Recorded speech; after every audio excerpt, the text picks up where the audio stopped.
The scream of a child pierced through the dusty air of Austin, Texas, and Nora Vance bolted upright from where she had been kneeling in prayer, her worn skirt catching on a splintered floorboard as she rushed toward the sound. The January wind of 1878 howled through the gaps in the shack's walls, bringing with it the bitter cold that made every morning a battle against the elements. She found little Samuel clutching his hand, blood seeping between his tiny fingers where a rusted nail had torn through the thin blanket he had been using to cover a hole in the wall. "Let me see, sweetheart," Nora said, her voice steady despite the panic clawing at her chest. She was only 22 years old, but the responsibility of caring for 7 orphan children had aged her in ways that had nothing to do with her appearance. Her dark hair, pulled back in a simple bun, framed a face that still held traces of the hopeful girl she had been before the fever took both her parents and left her with nothing but this crumbling shack on the outskirts of town, and a determination to help children who had nobody else. Samuel was only 5, the youngest of the group, and his tears left clean tracks down his dusty cheeks. Nora carefully unwrapped his hand, relieved to see the cut was not as deep as she had feared. She tore a strip from her already tattered petticoat and bound the wound with practiced efficiency, humming a soft tune to calm the boy. Around them, the other children gathered in concern. There was Margaret, 10 years old and trying so hard to be grown up, her thin arms wrapped around 8-year-old twins, Robert and Rose. Standing near the door were the older boys, Thomas and William, 13 and 14 respectively, their faces drawn with the constant hunger that Nora could never quite satisfy. And there was little Emma, just 7, clutching the rag doll that was her only possession in the world. "It is all right now," Nora assured Samuel, kissing his forehead. "You are brave, so very brave." The shack groaned as another gust of wind battered against it, and Nora felt her heart sink lower. The roof leaked in 3 places, the walls were more gap than wood, and the floor was treacherous with loose boards and protruding nails.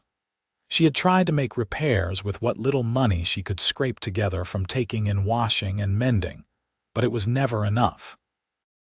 The stove in the corner was ancient and cracked, barely producing heat even when she could afford coal, which was becoming increasingly rare. She had prayed every night for a miracle, for some way to give these children the home they deserved. But miracles seemed to be in short supply in Austin, and Nora was beginning to wonder if her faith was misplaced. Still, she refused to give up. These children depended on her, and she would rather die than let them down. Later that morning, after a meager breakfast of watery porridge stretched as far as it could go, Nora sent the older children to gather kindling while she tried once again to patch the roof. She climbed the rickety ladder propped against the side of the shack, her hands already numb from the cold, and surveyed the damage with a heavy heart. She had no money for proper materials, only scraps of wood and cloth that would barely last through the next storm.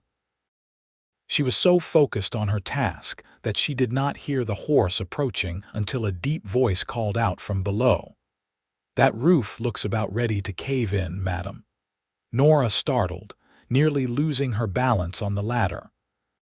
She looked down to see a man on horseback, tall and broad-shouldered, with dark hair that curled slightly at the edges beneath his worn hat. His face was weathered from years in the sun, with lines around his eyes that suggested he was somewhere in his late 20s. He wore the practical clothes of a working man, dusty from travel, and there was a weariness in his posture that spoke of long days and lonely nights. "I am managing just fine, thank you," Nora said, more sharply than she intended. She had learned to be wary of strangers, especially men who rode up to isolated shacks where a young woman lived with children who were not her own. The town folk of Austin had made their opinions clear about her situation, and she had no desire to invite more judgment. The man dismounted, his movements deliberate and unhurried. "Did not mean to offend, madam. Name is Daniel Sawyer. I have been working on the Henderson Ranch for the past few months, but the work dried up. I am passing through looking for my next job." He looked at the shack, his expression unreadable. "Saw smoke from your chimney and thought I might ask if you knew of any ranches hiring." Nora climbed down the ladder, keeping it between them as a barrier. Up close, she could see that Daniel Sawyer had kind eyes, a warm brown that reminded her of the earth after rain. But she had learned that appearances could be deceiving. "There might be work at the Thompson place, about 5 miles east," she said. "They have a large cattle operation." Daniel nodded, but he did not move toward his horse. Instead, his gaze swept over the shack again, taking in the holes in the walls, the sagging roof, the general state of disrepair that no amount of pride could hide. "You live here alone?" he asked. "I have the children," Nora said defensively. As if on cue, Samuel peeked out from the doorway, his bandaged hand clutched to his chest. Daniel's expression softened. "That is a lot of responsibility for one person," he said quietly. "They are good children. We manage. I can see that." He was quiet for a moment, then said, "I am handy with repairs. Before I became a ranch hand, I worked with my father as a carpenter back in Missouri. If you would allow me, I could take a look at that roof, maybe shore up some of these walls. Would not take long." Nora's first instinct was to refuse. She had learned to be self-reliant, to depend on no one but herself and God. But as another gust of wind rattled the shack, sending a shower of dust through the gaps in the walls, she thought of the children sleeping in the cold, of Samuel's injured hand, of the 100 small dangers that lurked in every corner of this falling-down structure. "I cannot pay you," she said honestly. "We barely have enough for food." "Did not ask for payment," Daniel replied. "Just seems like the right thing to do."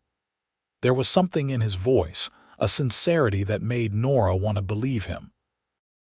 She studied his face, searching for any sign of ulterior motives, but all she saw was a tired man offering help. "All right," she said finally, "but the children and I will be watching." A small smile tugged at the corner of Daniel's mouth. "Would not expect anything less, madam." He retrieved tools from his saddlebag, implements that looked well used and well cared for, and set to work. Nora tried to continue with her own tasks, but she found herself watching him as he examined the structure with a professional eye. He moved with quiet confidence, testing boards, measuring with his hands, making mental notes of what needed to be done. The children, initially shy, began to creep closer. Margaret was the first to approach, her natural curiosity overcoming her caution. "Are you really going to fix our house?" she asked. "Going to try," Daniel said, looking down at her. "Might take a few days to do it right, though. That is, if Miss Vance does not mind me coming back." 7 pairs of eyes turned to Nora expectantly. She felt the weight of their hope, the silent plea for something better than what they had. How could she deny them that? "You may come back," she said, "but I insist on feeding you. It is not much, but it is only fair." "That is kind of you, madam." He worked until the sun began to set, managing to patch the worst of the roof leaks and secure several loose boards. The children watched in fascination as he worked, and Nora noticed how patient he was when they asked questions, explaining what he was doing and why. He did not talk down to them or shoo them away as many adults would have. Instead, he seemed to welcome their interest, even allowing Thomas and William to help hand him tools. When he finally prepared to leave, the children looked genuinely disappointed. "Will you really come back tomorrow?" Emma asked, her small voice barely above a whisper. Daniel knelt down to her level. I promise. Got a lot more work to do to make this place safe for you all." After he rode away, Nora found herself standing in the doorway long after he had disappeared from sight. She felt something stirring in her chest, something she had not felt in a very long time. It might have been hope, or it might have been something more dangerous. She could not afford to let her guard down, to trust too easily. But she also could not deny that for the first time in months, the shack felt a little less cold. Daniel returned the next morning just after sunrise, as promised. He brought with him a load of lumber that made Nora's eyes widen. "Where did you get all this?" she asked. "Went into town yesterday evening and talked to the man at the lumber yard. Told him about your situation. He had some pieces that were too warped or damaged to sell, said I could have them for next to nothing. I had a little money saved up." He began unloading the wood. "It is not the finest quality, but it will hold." Nora felt tears prick at her eyes. She had been alone in this fight for so long that the simple act of someone helping without being asked overwhelmed her. She blinked rapidly, refusing to cry in front of this stranger. "That was very kind of you," she managed to say. Daniel shrugged, looking almost embarrassed. "Like I said, it is the right thing to do." Over the next several days, Daniel became a constant presence at the shack. He worked from dawn until dusk, his skilled hands transforming the structure bit by bit. He replaced the worst sections of the roof, patched the walls, reinforced the floor, and even managed to repair the old stove so it drew properly and produced real heat. The children followed him around like devoted shadows, and Nora found herself relaxing her vigilance as she observed how gentle he was with them, how he never lost his patience even when they got underfoot. She learned things about him in fragments, pieced together from casual conversations while she worked nearby. He had grown up in Missouri, the eldest of 4 brothers. His parents had both died of cholera when he was 18, leaving him to care for his younger siblings. He had worked himself nearly to death to keep them fed and clothed, teaching them his father's carpentry trade. But as they grew older and found their own paths, Daniel had discovered he did not quite fit into the settled life. He had started drifting west, taking work where he could find it, never staying in one place too long. "Never found a reason to settle down," he told her one afternoon while they shared a simple lunch of bread and cheese. The children were playing outside, their laughter a sound that had become more common since Daniel's arrival. Seemed easier to keep moving. "That sounds lonely," Nora said softly. Daniel met her eyes and she saw something in them that resonated with her own experience. "It can be.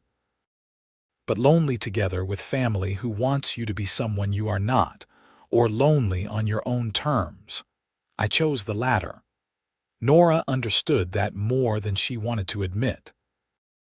After her parents died, distant relatives had offered to take her in, but only if she agreed to marry a man 30 years her senior who needed a wife to care for his household. She had refused, choosing instead to make her own way, even if it meant poverty and struggle. The orphans had come to her one by one, children she had found or who had been brought to her by people who knew she would not turn them away. The town had not approved, unmarried women caring for children without proper oversight, but Nora had learned to ignore their judgment. "Why did you take in all these children?" Daniel asked, gesturing to where the children played. "That is a heavy burden for someone so young." "Because nobody else would," Nora said simply. "And because I remember what it feels like to be alone and scared. If I can give them even a small measure of comfort and safety, then it is worth every hardship." Daniel was quiet for a long moment. "You are remarkable, Nora Vance." It was the first time he had used her given name, and the sound of it on his lips sent an unexpected warmth through her. She looked away, suddenly flustered. "I am just doing what anyone with a conscience would do. You would be surprised how rare that is." As the days turned into weeks, the shack transformed. It was still humble, still rough around the edges, but it no longer felt like it might collapse at any moment. The roof held firm against the winter rains. The walls kept out the worst of the cold.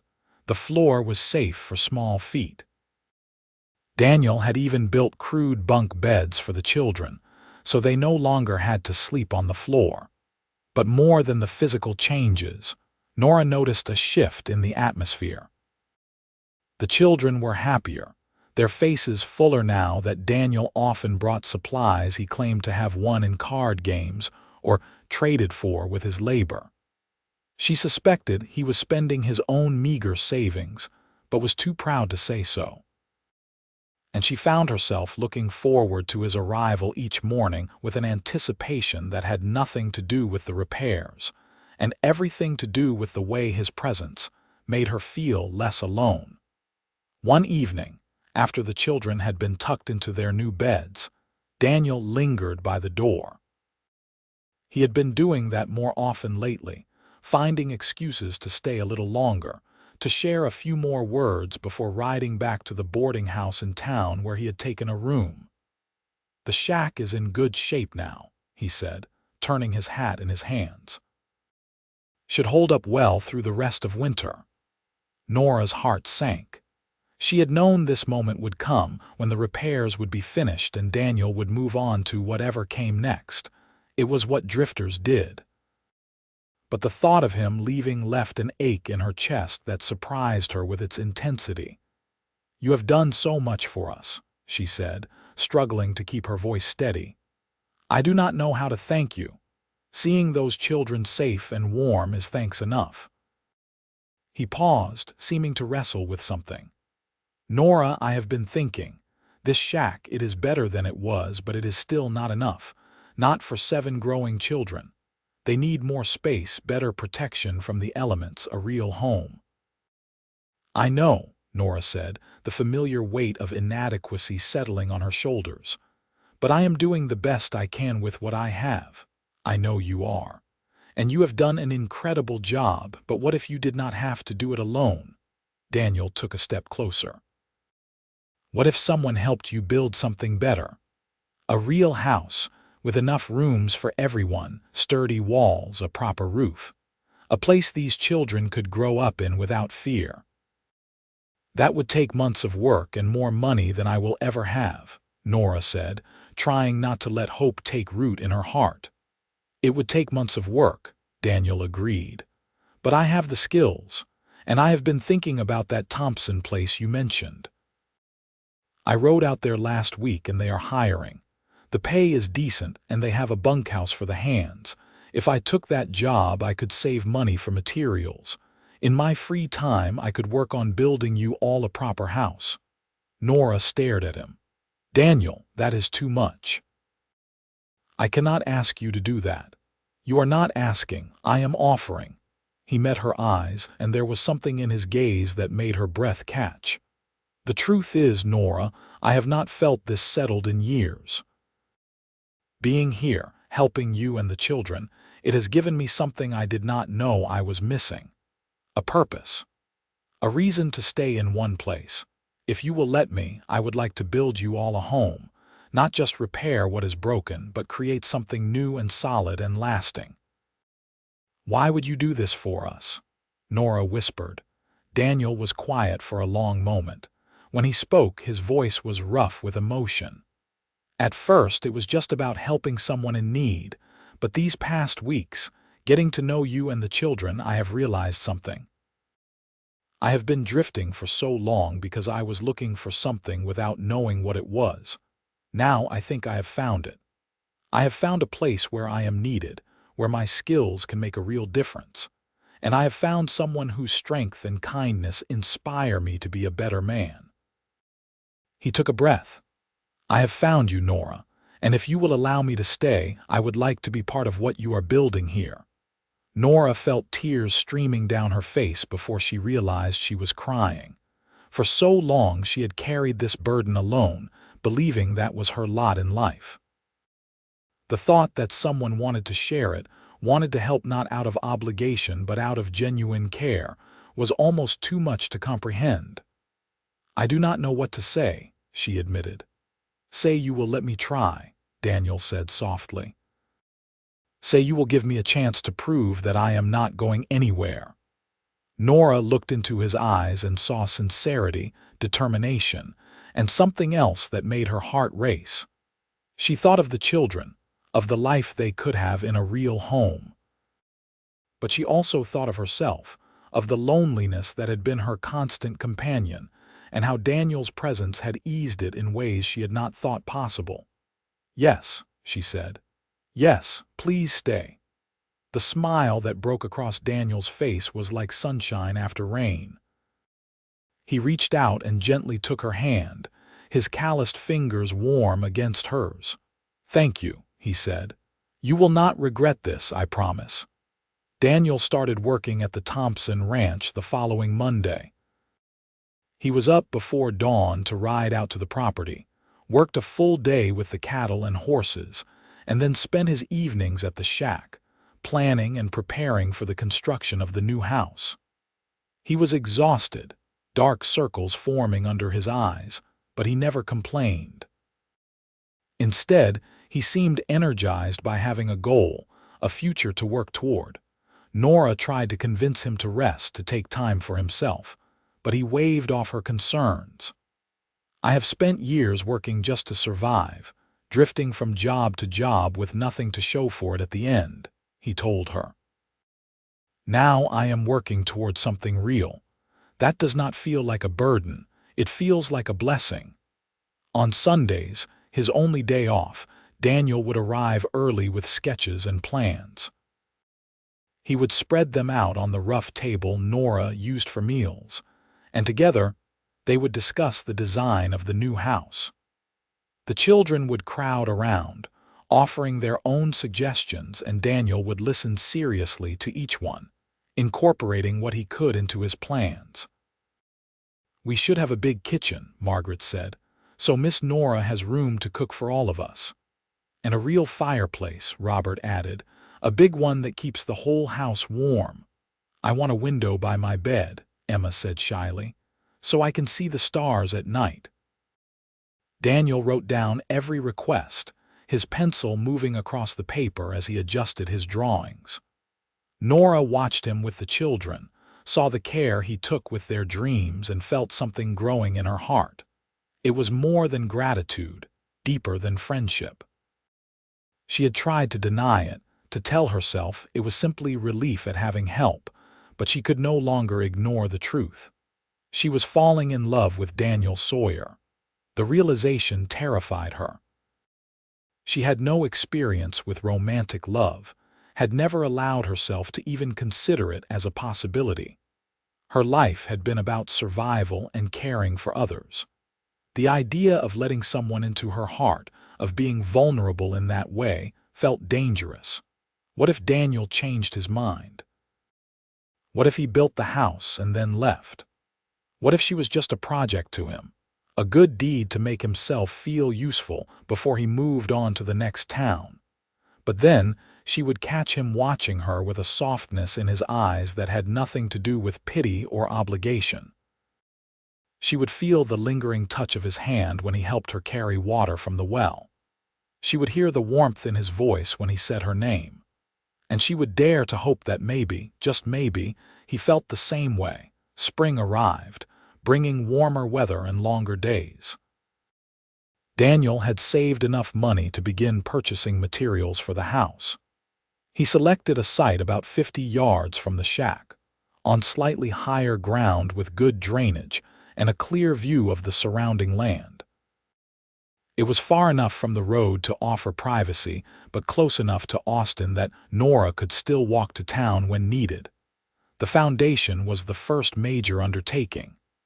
Daniel worked on it during every spare moment, digging and setting stones, ensuring everything was level and solid. Thomas and William helped when they could, eager to learn and to contribute. Daniel was a patient teacher, explaining each step, praising their efforts, gently correcting their mistakes. "You boys have real talent," he told them one afternoon after they had successfully laid a particularly tricky section. "Keep at it, and you will be fine carpenters yourselves one day." The pride that shone in their faces made Nora's heart ache with love for this man who gave so freely of himself. As the foundation took shape, people from town began to notice. Some came out of curiosity, others out of judgment. Nora braced herself for criticism, for the whispers and accusations she had grown accustomed to. But Daniel handled each visitor with a calm dignity that left little room for argument. "Miss Vance is doing the Lord's work, caring for children who have nobody else," he would say. "I am just helping provide them with a safe place to live. If that troubles your conscience, perhaps you should ask yourself why." Most people left without further comment. A few, shamed by Daniel's words, even offered to help. Old Mr. Peterson, who owned the general store, donated nails and a keg of pitch. Mrs. Chen, who ran the boarding house, brought over a basket of food and offered to teach Margaret and Rose some cooking skills. Even Pastor Whitmore, who had previously kept his distance from Nora's unconventional household, stopped by to offer his blessing and a small monetary contribution. "I confess I was wrong to judge you so harshly," he told Nora. "You have shown more Christian charity than most of my congregation. I should have supported you from the beginning." Nora accepted his apology with grace, though part of her could not help but feel bitter about the months of struggle she had endured without the community's support. Daniel seemed to sense her feelings, and later, when they were alone, he said, "Better late than never. Pride can make people blind, but at least they are trying to see clearly now." "You are very forgiving," Nora observed. "Holding on to anger only hurts the one carrying it," Daniel replied. "I learned that the hard way. Besides, we need all the help we can get. No sense turning it away because it did not come when we wanted it to." His wisdom, hard-won through his own struggles, was one of the many things Nora had come to admire about him. He was not perfect, and he did not pretend to be. But he was genuine, kind, and steadfast in ways that made her trust him more each day. By midsummer, the house was beginning to take real shape. The frame stood tall against the Texas sky, the bones of what would become a home. It would have 5 bedrooms, a large kitchen, a sitting room, and even a small room that could serve as a study. It was far more than Nora had ever dreamed possible. One evening, as they stood together looking at the progress, Daniel said quietly, "I want to talk to you about something." Nora's heart began to race. There was a seriousness in his tone that made her both nervous and excited. "What is it?" Daniel turned to face her, his hat in his hands. "Nora, we have been doing this together for months now, building this house, caring for the children. It has felt right in a way nothing else in my life ever has. And I have come to realize that it is not just about the work or the purpose. It is about you." Nora held her breath, afraid to move, afraid to break whatever moment this was. "I love you," Daniel said, his voice steady and sure. "I think I have loved you since that first day when you climbed down that ladder looking ready to fight off any threat to those children. You are the strongest, most compassionate person I have ever met, and I want to spend the rest of my life by your side. Not just as a friend or a helper, but as your husband, if you will have me." Tears spilled down Nora's cheeks. "Daniel, I do not have anything to offer you. No dowry, no family connections, nothing but a pile of responsibilities and a heart that has already been given to 7 children." "You have yourself," Daniel said, stepping closer. "That is everything I want, and as for those children, they are not a burden. They are a blessing, and I would be honored to help you raise them, to be a father to them if they would let me." "I love you too," Nora whispered, finally allowing herself to say the words that had been building in her heart for months. "I have tried not to, tried to protect myself, but I cannot help it. You have become so important to me, to all of us. I cannot imagine our lives without you in them." Daniel set down his hat and took both of her hands in his. "Then marry me, Nora. Let me be your husband. Let me help you give those children the family they deserve. Let us build a life together, not just a house." "Yes," Nora said, laughing and crying at the same time. "Yes, I will marry you." Daniel pulled her into his arms, holding her close, and Nora felt a sense of rightness settle over her. This was where she was meant to be. This was the miracle she had prayed for, though it had come in a form she never expected. They were married in August in a simple ceremony at the Austin church. The children stood as witnesses, dressed in new clothes that had been donated by the increasingly supportive townspeople. Nora wore a dress that Mrs. Chen had helped her make from beautiful cream-colored fabric that Daniel had purchased with money saved from months of hard work. It was the finest thing Nora had ever owned, and when she caught sight of herself in the mirror, she hardly recognized the radiant woman staring back. Pastor Whitmore performed the ceremony, his voice warm with genuine happiness for the couple. Daniel stood tall and proud, his eyes never leaving Nora's face as they exchanged vows. When it came time for the kiss, he cupped her face gently and pressed his lips to hers with a tenderness that made her heart soar. The children cheered, and even some of the townspeople who had come to witness the union applauded. There was a small celebration afterward with cake that Mrs. Chen had baked and lemonade that Mr. Peterson had provided. It was not elaborate, but it was filled with love and joy, and that was more than enough. That night, Daniel and Nora sat outside the nearly complete house, watching the stars emerge in the darkening sky. The children were asleep in the shack, worn out from the excitement of the day. Daniel had his arm around Nora, and she leaned into his warmth, feeling safe and cherished in a way she had never experienced before. "Are you happy?" Daniel asked softly. "Happier than I knew was possible," Nora replied. "This morning I was just Nora Vance, alone in the world. Tonight I am Nora Sawyer with a husband and a family and a future I never dared to dream of." "We are both blessed," Daniel said, kissing the top of her head. "I spent so long wandering, looking for a place to belong. I never imagined I would find it in a falling-down shack outside Austin, Texas, with a woman too stubborn to give up and 7 children who needed a home." "We are the stubborn ones," Nora teased, poking him gently in the ribs. "You are the man who decided to build an entire house in your spare time while working full days at a ranch." Daniel laughed, the sound rich and warm in the night air. "I suppose we are both a little stubborn. Maybe that is why we fit together so well." They sat in comfortable silence for a while, listening to the sounds of the Texas night. Finally, Daniel said, "The house should be finished in another month or so, just in time for cooler weather. The children are so excited, they talk about nothing else. Emma has already decided which window will be hers so she can see the stars. Thomas and William are planning how to arrange their room.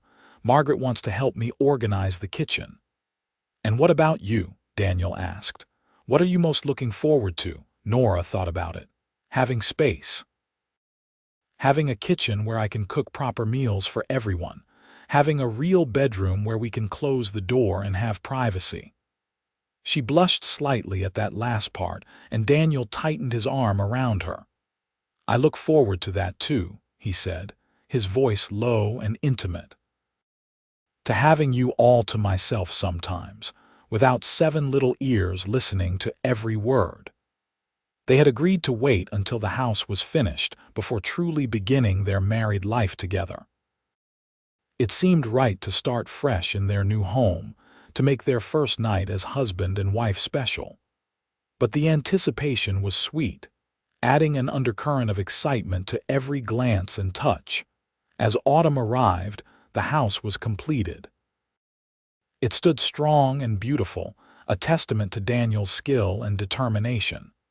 The exterior was painted white, with blue shutters that Margaret had insisted upon. The roof was solid, covered in good shingles that would last for years. Inside, the rooms were spacious and well lit, with windows that let in the sun and kept out the wind. The day they moved in was chaotic and wonderful. The children raced from room to room, exclaiming over every detail. They had so little in the way of possessions that furnishing the house was sparse at first, but Daniel had built beds for each room and a large table for the kitchen. Gradually, they would acquire more, but for now, the space itself was luxury enough. That first night in their new home, after the children were settled in their rooms and the house had finally quieted, Daniel led Nora to the bedroom he had built especially for them. It was at the back of the house, with a large window overlooking the land behind them. He had surprised her by building a beautiful wooden bed frame, carved with simple but elegant designs. "When did you have time to do this?" Nora asked, running her fingers over the smooth wood. "Late at night after everyone was asleep," Daniel admitted. "I wanted you to have something special, something made just for you." Nora turned to face him, tears in her eyes. "You have given me everything. This house, this life, your love. I do not know how I got so fortunate." "I am the fortunate one," Daniel said, pulling her close. "You could have sent me away that first day. You could have refused my help out of pride or fear. But you took a chance on a drifter with nothing but some carpentry skills and a desire to be useful. You let me into your life and your heart. That is the greatest gift anyone has ever given me." He kissed her then, and it was different from the chaste kiss they had shared at their wedding. This was deeper, more passionate, filled with the longing that had been building between them for months. Nora responded with equal fervor, wrapping her arms around his neck, pressing herself against him. Everything about this moment felt right, felt sacred. This was not just physical desire, though that was certainly present. This was two souls connecting, two lonely people finding completion in each other. Their wedding night was tender and sweet, filled with whispered words of love and gentle exploration. Daniel was patient and caring, making sure Nora felt safe and cherished. She had been nervous, knowing so little about physical intimacy, but Daniel's love made everything feel natural and beautiful.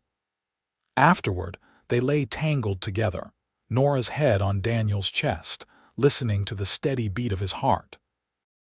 "I love you, Nora Sawyer," Daniel murmured, his fingers trailing through her loose hair. "I love you, Daniel," she replied. "Thank you for finding us. Thank you for staying." "I will always stay," he promised. "This is my home now. You are my home." The seasons cycled through, and life in the new house settled into a comfortable rhythm. Daniel continued working at the Thompson Ranch, his skills and work ethic earning him steady employment and the respect of his employer. Nora focused on caring for the children and managing the household, though Daniel insisted on helping with everything when he was home. Together, they created a warm and loving environment where the orphans could heal and grow. The children thrived in their new circumstances. Margaret blossomed into a capable young woman, helping Nora with the younger children and learning to manage a household. Thomas and William took to carpentry like naturals, often helping Daniel with various projects around the property. Rose discovered a talent for gardening and spent hours tending the vegetable patch Daniel had helped her plant. Robert became fascinated with animals and spent every spare moment at the Thompson Ranch, learning about horses and cattle. Emma and Samuel, the youngest, simply reveled in being children, playing and laughing without the constant fear and hunger that had marked their early lives. The people of Austin, who had once judged Nora so harshly, gradually came to respect and admire the family she and Daniel had built. They were invited to community gatherings, the children were welcomed in school, and more than once, People came to Daniel asking if he would take on carpentry work.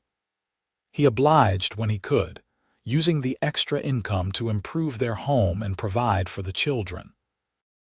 2 years after their marriage, Nora discovered she was pregnant. The news filled her with a mixture of joy and trepidation. She loved the orphans as if they were her own blood, and part of her worried that having a biological child might somehow change that love. But Daniel, ever wise, reassured her. "You have the biggest heart of anyone I know," he told her, his hand resting gently on her still flat stomach. "There is room in there for all of them, including this little one. Love does not divide, it multiplies." The children were thrilled at the prospect of a baby. They fussed over Nora, competing to help her with tasks so she would not overexert herself. Emma and Rose spent hours making blankets and little clothes. Margaret read every book she could find on infant care. The boys built a beautiful cradle under Daniel's supervision, pouring all their love and care into creating something special for their new sibling. In the spring of 1881, Nora gave birth to a healthy baby boy. They named him Joseph, after Daniel's father. He had Daniel's dark hair and Nora's eyes, and from the moment he entered the world, he was surrounded by love. The orphans were as devoted to him as Nora and Daniel were, taking turns holding him, singing to him, helping care for him. Nora had worried for nothing. If anything, having Joseph strengthened their family.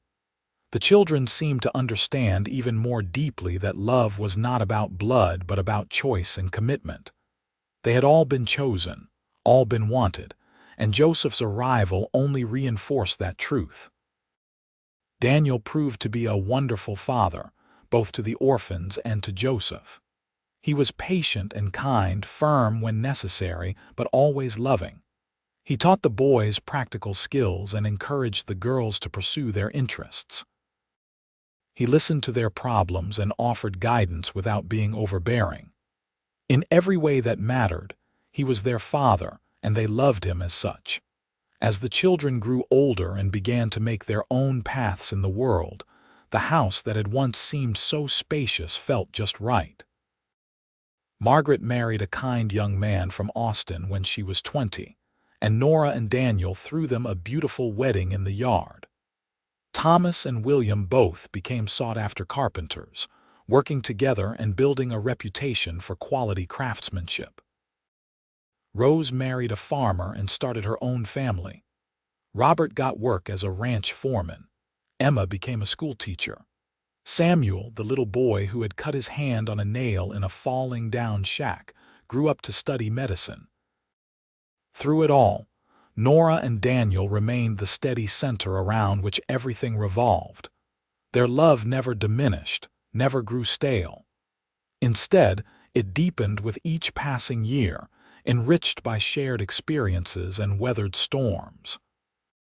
They added 2 more children to their family, a daughter they named Grace, and another son they called Matthew. The house was always full of life and laughter, of children and eventually grandchildren. On their 25th wedding anniversary, the entire family gathered at the house for a celebration. The rooms echoed with voices and laughter as children ran through the halls that Daniel had built with his own hands. Nora stood in the kitchen, the same kitchen she had dreamed of all those years ago, and watched her family with a heart so full it felt like it might burst. Daniel came up behind her, wrapping his arms around her waist. He was 52 now, his dark hair threaded with silver, his face more lined than when they had met. But to Nora, he was as handsome as ever, perhaps even more so because of everything they had been through together. "What are you thinking about?" he asked, resting his chin on her shoulder. "Everything," Nora replied, leaning back against him. "How far we have come, how different our lives are from where we started. Do you remember that shack falling down around us and 7 scared children trying to stay warm?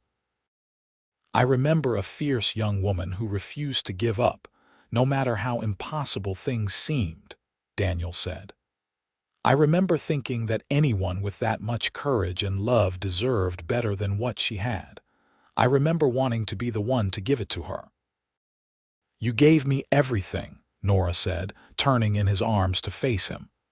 A home, a family, a love I never knew existed. You took a lonely woman caring for orphans in a shack and built us a kingdom.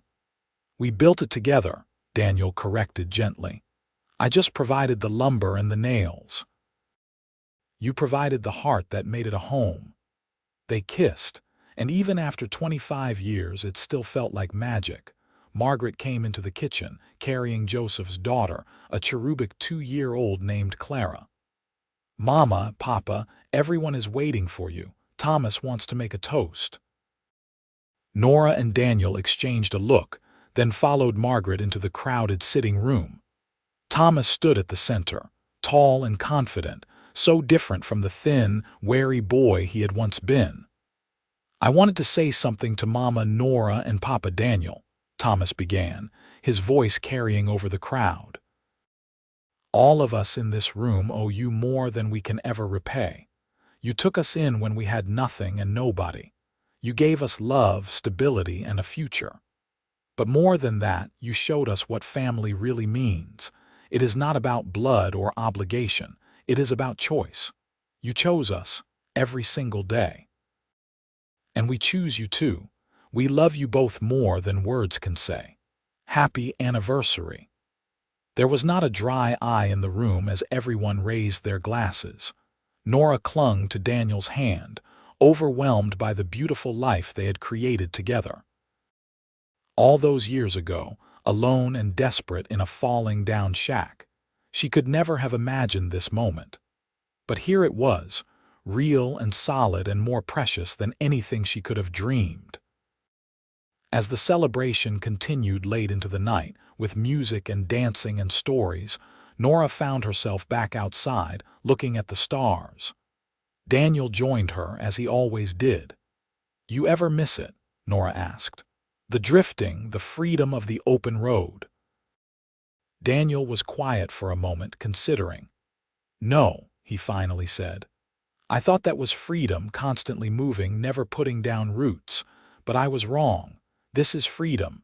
Having people who love you and depend on you, having a place to belong. Waking up every morning next to the woman you love and knowing you get to spend another day together.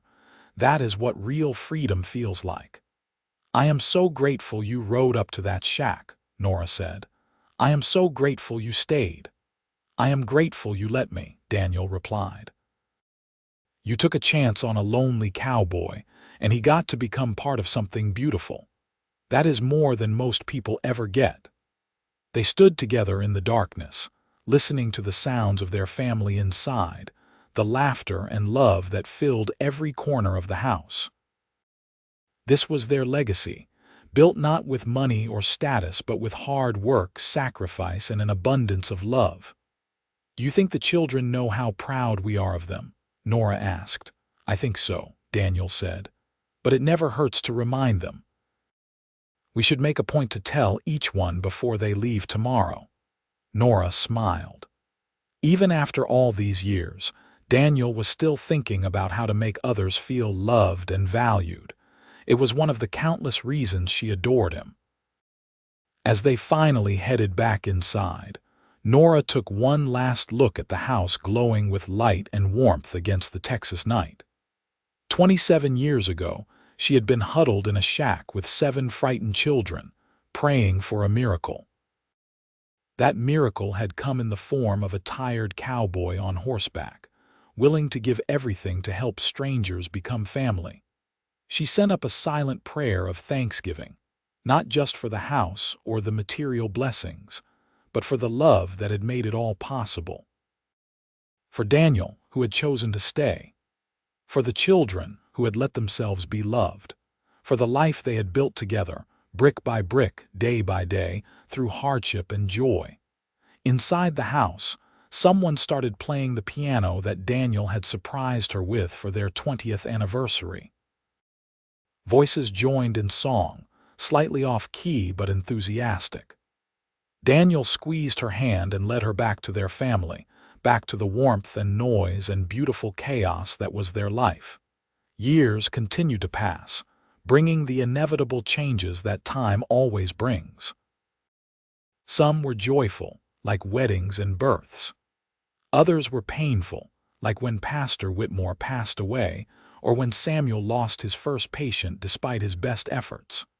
Through it all, Nora and Daniel remained each other's constants, their love the foundation upon which everything else was built. When Daniel turned 60, he finally retired from the Thompson Ranch. He had worked there for over 30 years, and they threw him a party that seemed to include half of Austin. Mr. Thompson himself gave a speech about how Daniel was the finest man he had ever had the privilege to employ. Nora sat in the audience, her hand held by their daughter Grace, and felt immense pride for the man her husband had become. In retirement, Daniel did not slow down much. He took on selective carpentry projects, teaching his craft to grandchildren who showed an interest. He spent time with Nora, taking walks and enjoying the slower pace of life. They traveled a bit, visiting children who had moved to other parts of Texas, marveling at how far their little family had spread. On a warm summer evening in 1903, when Nora was 67 and Daniel was 70, they sat on the porch of the house he had built all those years ago. 3 grandchildren were visiting, playing in the yard much as their parents had once done. The sun was setting, painting the sky in shades of gold and pink. "It has been a good life," Daniel said softly. "The best life," Nora agreed. "You have any regrets?" Nora thought about it carefully. "I wish I could have done more for the children in the beginning. I wish that shack had been better, that they had not had to suffer through those early years." "They do not remember it that way," Daniel said. "I have heard them talk about it. They remember feeling loved and safe, even in that shack. They remember you fighting for them, sacrificing for them. The hardship was real, but so was the love. That is what they carry with them." "What about you?" Nora asked. "Any regrets?" "Just one," Daniel said. "I wish I had found you sooner. I wasted a lot of years drifting aimlessly when I could have been here with you." "You found me exactly when you were supposed to," Nora said firmly. "Not a moment too soon or too late. Everything happened the way it was meant to." Daniel smiled and pulled her close. "You always were the wise one. And you were always the stubborn one," Nora teased. "Deciding to build an entire house for a woman you barely knew." "I knew enough," Daniel said. "I knew you were brave and kind and strong. I knew those children needed you and you needed help.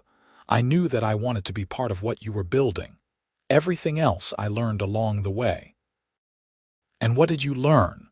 Nora asked, genuinely curious. "I learned that home is not a place, it is people.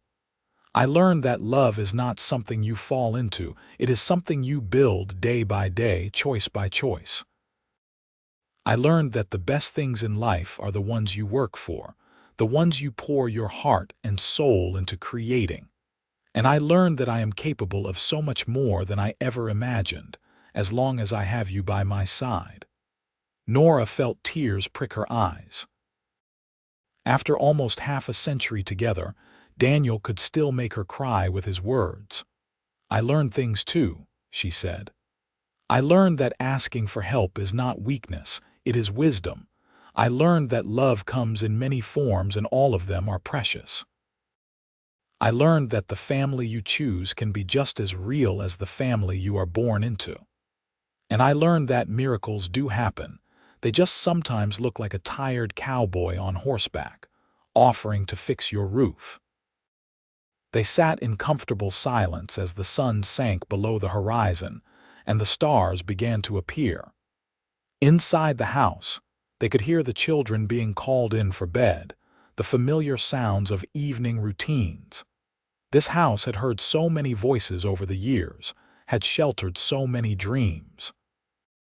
It stood as strong as the day Daniel had finished it, a testament to his craftsmanship and his love. "I hope this house stands for generations," Nora said. "I hope our great-great-grandchildren play in these rooms and feel the love that was poured into every board and nail." "It will stand," Daniel assured her. "I built it to last, and even when the physical structure eventually fades, the legacy will remain. We created something here, Nora. Not just a building, but a family, a home, a place of love and acceptance. That does not fade with time. It only grows stronger." The years rolled on, bringing the 20th century firmly into its stride. Automobiles began appearing on the streets of Austin, though Nora and Daniel stuck with their horse and wagon. The world was changing rapidly, but inside the house on the outskirts of town, the important things remained constant: love, family, faith, and commitment. When Nora fell ill with pneumonia in the winter of 1907, Daniel barely left her side. He was 74 years old and not as spry as he used to be, but he cared for her with the same devotion he had shown since the day they met. The children came from all over Texas to be with her, filling the house once more with their presence. Samuel, now a respected doctor in Houston, oversaw her care, but even his medical knowledge could not stop the march of time and illness. On a cold January night, surrounded by everyone she loved, Nora slipped away peacefully. Her last words were to Daniel, a whispered "thank you for everything" that broke his heart even as it filled it with gratitude for the life they had shared. Daniel grieved deeply, but not bitterly. He had been given 52 years with the woman he loved, had built a beautiful life and family with her. That was more than most people ever got. He continued living in the house, cared for by the rotating presence of various children and grandchildren who made sure he was never alone. He spent his days woodworking in the shop he had built behind the house, creating toys for great-grandchildren and furniture for children setting up their own homes. He told stories to anyone who would listen, keeping Nora's memory alive, ensuring that future generations would know about the remarkable woman who had cared for orphans in a falling-down shack and built a legacy of love. 3 years after Nora's death, on a warm spring morning, Daniel did not wake up. He passed peacefully in his sleep, in the bed he had built with his own hands in the house that had been his greatest achievement. He was 77 years old. The family buried him next to Nora in the Austin cemetery, under a large oak tree. The headstone was simple but perfect, reading Daniel Sawyer, beloved husband, father, and builder of homes. Next to Nora's stone, which read Nora Sawyer, beloved wife, mother, and guardian angel. At the funeral, Thomas, now a grandfather himself, stood before the large crowd that had gathered. He spoke about the man who had chosen to be a father to 7 orphans, who had built them a home and a future. He spoke about the love story that had changed all of their lives, the lonely cowboy and the determined woman who together had created something beautiful from nothing. "They taught us that family is what you make it," Thomas said, his voice thick with emotion. "They taught us that love is not about grand gestures, but about showing up every day and doing the work. They taught us that one person, choosing to care, choosing to help, choosing to love, can change the course of many lives. We are all here today because of the choices they made, the love they shared, the home they built. That legacy will live on through all of us." The house stood for many more years, passed down through the family, eventually becoming a historical landmark in Austin. A plaque was placed outside, telling the story of Nora Vance, who cared for orphans in a falling-down shack, and Daniel Sawyer, the lonely cowboy who built them a home. But more importantly, it told the story of love, of 2 people who found each other when they needed it most and created a family that spanned generations. And on quiet evenings, when the light hit the house just right, People swore they could feel the love that still lingered in those walls, the echoes of laughter and tears, of ordinary days and extraordinary devotion. The house was more than wood and nails. It was a monument to what is possible when one person chooses to help, when love is allowed to flourish, when a lonely cowboy meets a determined woman, and together they build not just a structure, but a legacy that would outlast them both. The orphans, all of them, grew old secure in the knowledge that they had been loved, chosen, and valued. They passed that lesson on to their own children, who passed it to theirs. The ripples of that original act of kindness, of Daniel stopping at a falling down shack and offering to help, spread out far and wide, touching lives that would never even know the names Nora and Daniel Sawyer. But the family knew. They remembered. And they made sure that every generation learned the story of how their family began, with a woman who refused to give up and a man who refused to walk away. It was a love story, yes, but it was also so much more. It was a story about the power of choice, about building something lasting, about home being where you create it. And in the end, that was the greatest gift Daniel and Nora gave to the world. Not just the house they built, not just the children they raised, but the example they set. That one person, armed with nothing but determination and love, can change everything. That loneliness can be transformed into belonging. That a falling down shack can become a castle if it is filled with the right people. Their story lived on, passed from parent to child, a treasured family history that reminded everyone who heard it that miracles do happen. Love is real, and home is wherever you build it with the people you choose to love.